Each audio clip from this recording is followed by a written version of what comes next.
walaalayaal Allah inaga aqbalo dhammaan acmaasha wanaagsan aynu fulinayno bisha Ramadaan oo ah dhamaanteed amar Ilaahay oo aynu ku qaadanayno dariiqi rasuulka sallallahu alayhi wasallam.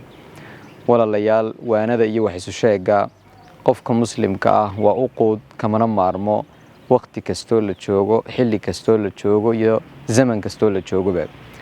walaalayaal waxaynu kelmadeena isku xasuusinaynaa wax la yiraahdo badqabka qalbiga. walaalayaal qalbigu waa sidii weel ama waa boqorka jirka, waa weel u baahan mar walba dhaqitaan, waa weel u baahan mar walba waxyaabaha xumaanaha ee soo gala, waxyaabaha dheeraadka ku ah in laga safeeyo. sida walaalayaal cuntada weelka aynu ku cunayno isla markaa aynu cuntada ka dhamayno aynu u nadiifino si uu inoogu qaado cunto kale oo wanaagsan. walaalayaal qalbiyada waxyaabaha lagu maydhaayo ee lagu xalaayo ee lagu nadiifinayo saddex shay baa u weyn. qodobka koobaad walaal waxa weeye at-tawbatu an-nasuha, in qofku uu la yimaado toobad kama dambaysa oo wixii dambiga uu ku foognaa uu ka go'o oo qofku aanu dib ugu noqon, Ilaahayna uu ballan kula galo inaanu waxa dib ugu noqon. waa dhaqitaanka koobaad ee qalbigaaga dhaqayso, waayo hadaanad allaba xiriir la lahayn, allaba aanu toobad ka aqbalin, qalbigaagu ma aha mid saafiya. waxyaabaha kale walaal qalbiga lagu maydhaayo waxa kamid ah istighfaarta iyo mar walba in Alle la dambi dhaaf weydiisto oo Alle la cafis weydiisto. markasto aad Alle dambi dhaaf weydiisato wax kasta oo ka dhaca oo sagiiraahi istighfaartaadaas raacaysa. shayga saddexaad ee walaalayaal lagu maydhayo qalbigu waa qiraa'atul qur'aan.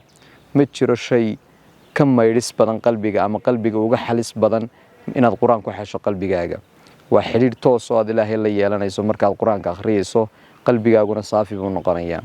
walaalayaal si aynu u noqono dadka Ilaahay qiyaamaha badbaadaya ee Ilaahay qalbiyadooda uu saliimka ku sheegay, walaal qalbigaagu hadaa doonayso inuu saliim noqdo, shan shay waa inuu saliim ka noqdaa. kow waa inuu saliim ka noqdaa shirki, waa inaanad cibaadada Ilaahay cidna la wadaajin.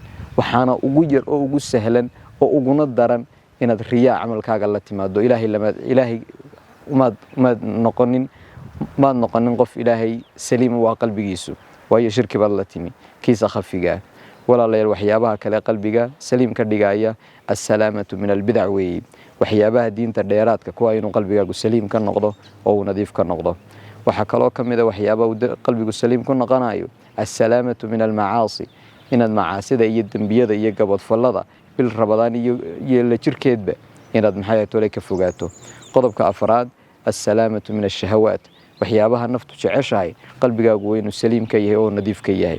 qodobka ugu dambeeya as-salaamatu min al-ghafla, qalbigaagu waa inuu ghaflad iyo mooganaan iyo inuu Alle ilowsanaado qalbigaagu waa inaad ka ilaalisaa. qalbigaaga waa inaad mooganaanta ka ilaaliso oo kaga ilaalisaa xuska Alle, dhikriga iyo salliga nabiga sallallahu alayhi wasallam. walaalayaal dardaaranka ayara kooban aynu isu dardaarmi lahayn diintuna waa dardaaran Nabi Maxamed sheegay sallallahu alayhi wasallam. ad-diinu an-nasiha, ad-diinu an-nasiha, ad-diinu an-nasiha. wassalaamu alaykum.